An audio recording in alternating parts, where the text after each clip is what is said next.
Olá, tudo bem? Meu nome é Tarsila e sou nutricionista. E não sei se você viu, mas no vídeo passado a gente começou a conversar sobre rotulagem nutricional frontal. E hoje a gente vai realmente se aprofundar nesse tema.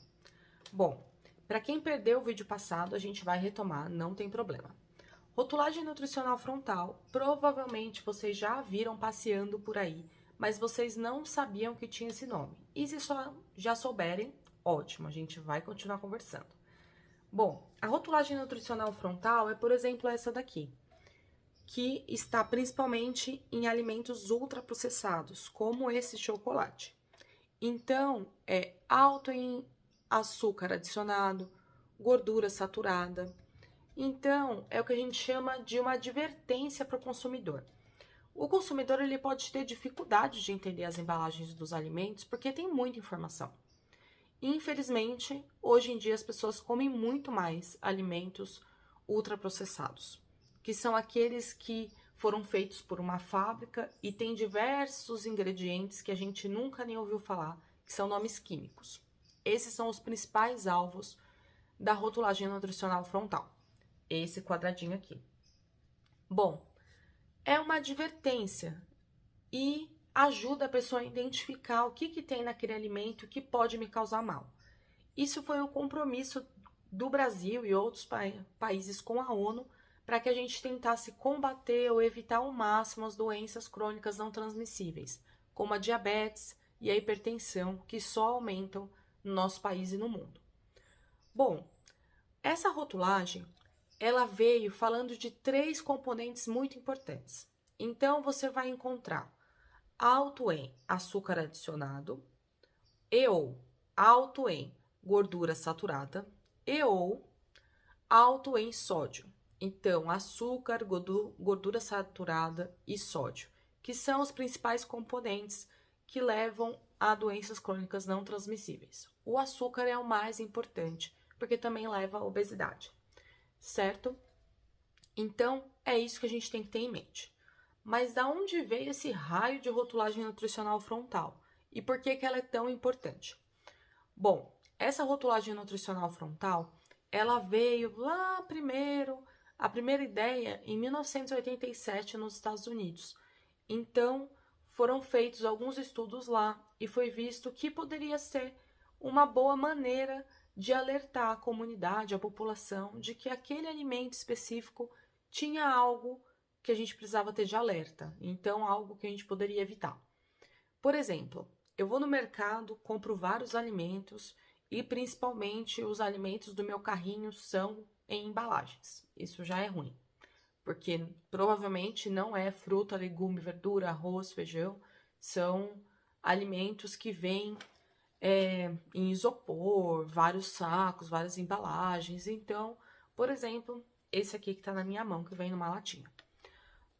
E a pessoa já tem um carrinho lotado de alimento ultraprocessado, que tem muita informação na tabela nutricional, que tem muita informação em lista de ingredientes. Mas aquilo talvez seja informações que ela não consegue decodificar.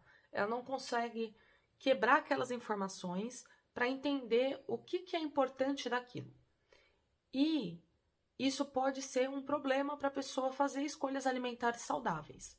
Então, se eu tenho um carrinho cheio de alimentos embalados, ultraprocessados, e eu tenho vários alimentos, por exemplo, destes com alto em açúcar, isso já me causa um alerta. Isso já pode fazer com que eu pense nas minhas escolhas alimentares. Vai ser de um dia para o outro? Não. Mas isso é uma maneira da gente educar a população. Educação em saúde. Porque, infelizmente, não é todo mundo que tem um acesso a um nutricionista. E, mesmo que não tivesse, o importante é que a pessoa tenha autonomia para as suas decisões, que a pessoa entenda o que está comendo, o que você coloca no seu prato, o que você coloca na sua despensa e aonde você gasta o seu dinheiro. Isso é muito importante quando a gente fala de país que ainda está em desenvolvimento como o Brasil. Nós temos pessoas que ganham milhões por ano e tem pessoas que sobrevivem com menos de um salário mínimo. Então, o dinheiro que ela vai gastar nesse chocolatinho ou numa bala ultraprocessada, né? ela pode consumir fruta, legume, verdura da feira. Então, isso daqui serve de alerta. Bom, no Brasil, quem veio com a ideia, a principal ideia de uma rotulagem nutricional frontal no nosso país foi o IDEC, o Instituto de Defesa do Consumidor. Por quê? O IDEC percebeu, analisou outros padrões de rotulagem nutricional de outros países e verificou que seria importante aqui para o Brasil. E ainda a Anvisa não tinha implementado isso. Então, o IDEC trouxe a ideia de um triângulo preto, principalmente, para colocar na frente. E eles fizeram diversas campanhas, tem diversos vídeos no canal no YouTube do IDEC, seria interessante até você ver, porque eles explicam bem como evoluiu esse passo a passo deles.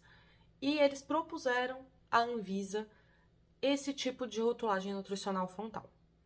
A Anvisa, dentre essa e outras propostas, eles sentaram e analisaram para ver qual que seria implementada e o triângulo do IDEC foi o escolhido. Mas fizeram algumas alterações, o que a gente já fica meio chateado, vamos dizer assim. Porque o triângulo ele pode ser até mais alarmante do que uma lupinha. A gente pode pensar que a lupinha ela só está investigando o que está acontecendo aqui dentro, mas não está alertando. E preto e branco? Talvez preto e branco seja passar despercebido ou ser bem menos alarmante do que vermelho. Mas a gente vai conversar um pouco sobre isso. Então, em 2022, a Anvisa começou a implementar isso nas embalagens, passou de 2020 para 2022, essa nova regulação saiu e passou para as indústrias de alimentos de que deveria ser implementado a partir de 2022. E as empresas têm até 2025, tem algumas etapas para que todas as empresas regulem as suas rotulagens. Então, por isso que tem algumas que ainda não têm, outras têm, porque é um padrão que está sendo implementado e a Anvisa permitiu isso.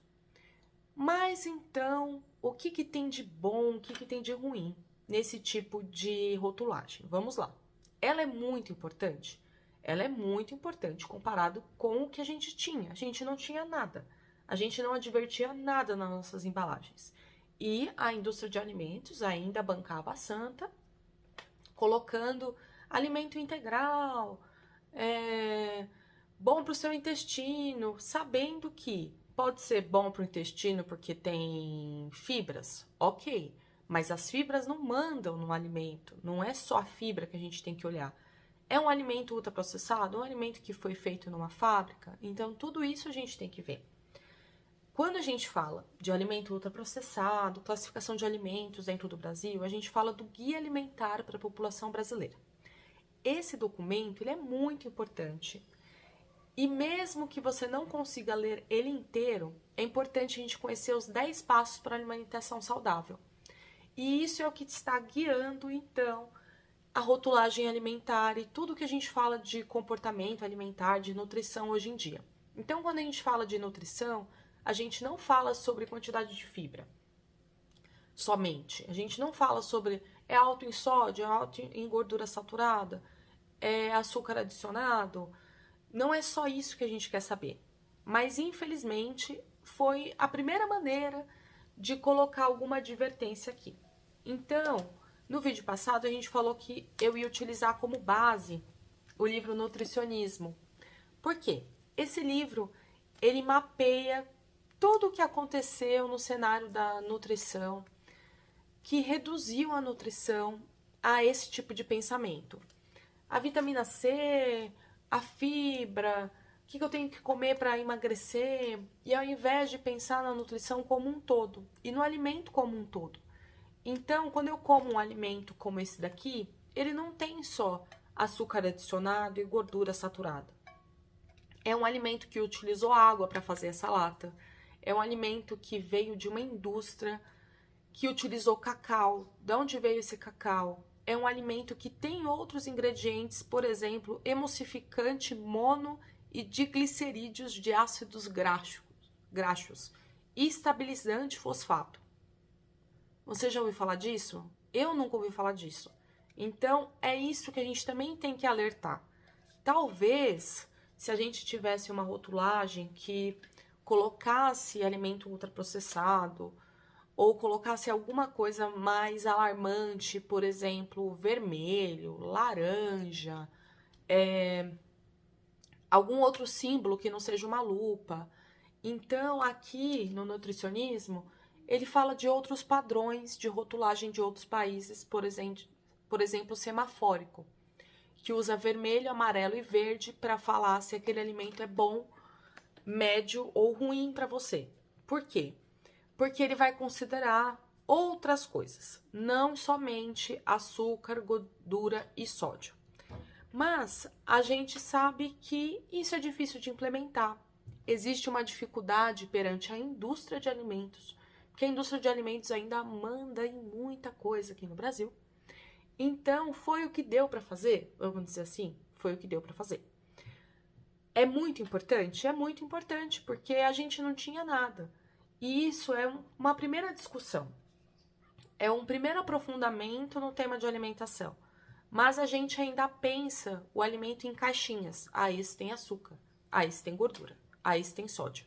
Mas a gente esquece de entender a profundidade. Mas eu acho que para quem não tinha nada, tá até bom.